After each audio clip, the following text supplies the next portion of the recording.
of vira of, que vira a. It's one of the best restaurants in town. It's one of the best restaurants in town. It's one of the best restaurants in town. Sim, tanto o of quanto o a em inglês podem ter a mesma pronúncia.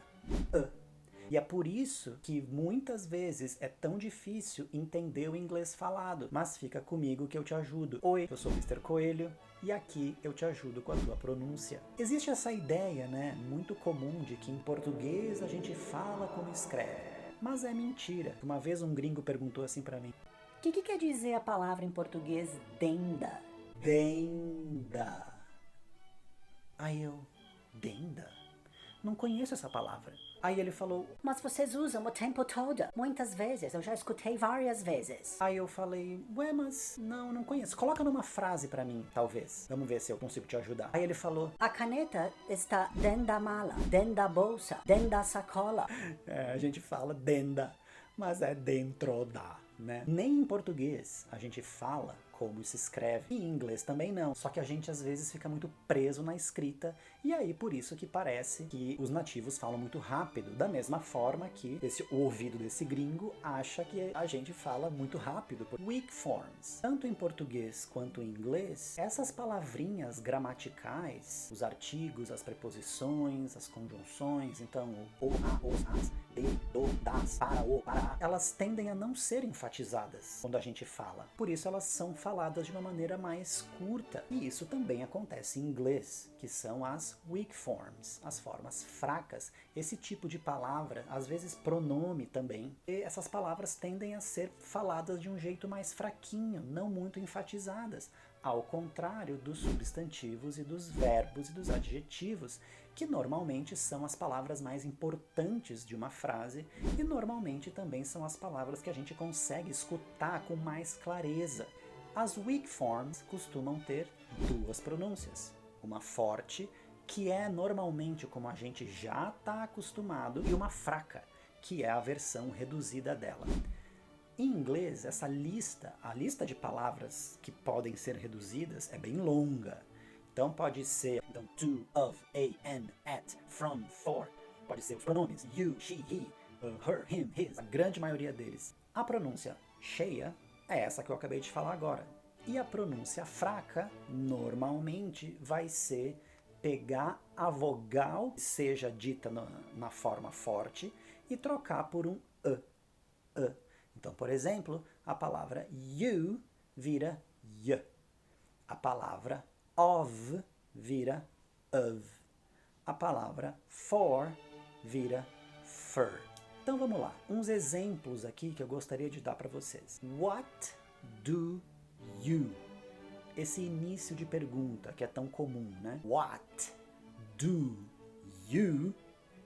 Essas três palavras vão ser reduzidas. Por exemplo, o que você prefere? What do you prefer? A palavra mais importante dessa frase é prefer. Então a gente vai falar what do you prefer? E aí fica what do you prefer?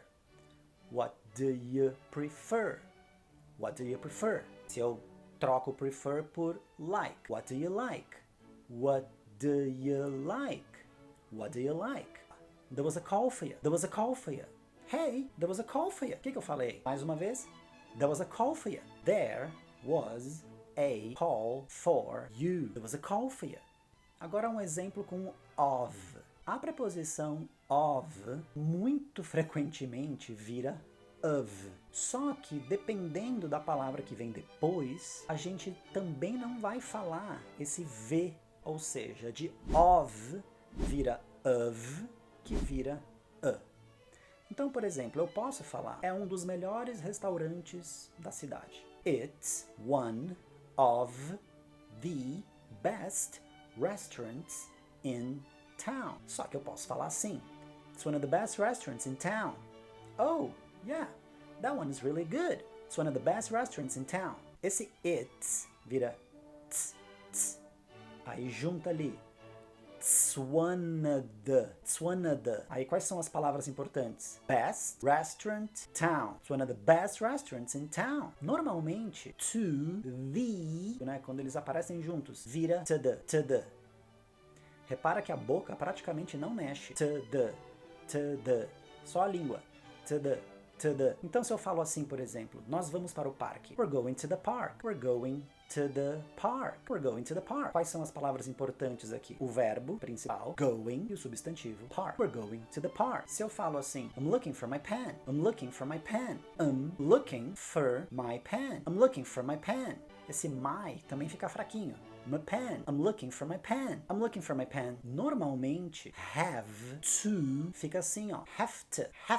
Esse V meio que vira um F e o to meio que vira um T, quase que só o T. Have to. Eu tenho que ir. I have to go. I have to be there. I have to talk to you. Tem uma música do Justin Timberlake, Rock Your Body, que ele fala Don't be so quick to walk away. Don't be so quick to walk away. Escuta essa música. Depois vai ali no YouTube e escuta aqui. Vocês vão reparar que ele fala Don't be so quick to. E não é to. Recapitulando. O que são weak forms, as formas fracas? São um segundo jeito de se pronunciar palavras que não têm muita importância de sentido na frase. São os artigos, as preposições, os pronomes que vão ter uma pronúncia reduzida. E no caso do inglês, essa pronúncia reduzida é sempre com a vogal, com o som de vogal Então fica um monte de na frase. Na frase que eu falei, por exemplo, there was a call for you. A única palavra que não tem o som do é o verbo principal, call. O resto fica tudo there was a call for you. Então comecem a reparar nessas weak forms, que não é for, mas fur. E cuidado, então pega, por exemplo, o número 4. O número 4 também se fala for, só que aqui ele não é a preposição, né? Ele é o número, então ele vai ser sempre dito for, ele nunca vai ser reduzido. O número 2, a mesma coisa. To, ele nunca vai virar t, nunca vai ser 1, 2, 3, fur. Não, o numeral não muda, é só a preposição. Então, espero que essa dica tenha ajudado vocês. A partir de agora, quando vocês forem escutar o inglês, reparem nisso. Reparem que as pessoas, os nativos principalmente, nas músicas, nas séries, nos filmes, ou numa conversa, se você tiver a oportunidade de conversar com um nativo, repara que não se fala for you o tempo inteiro, é for you, or for you. E não é I want to go, é I want to go. I have to go, I have to be there. E não I have to be there. Ok? Espero que tenha ajudado. É isso. Tchau.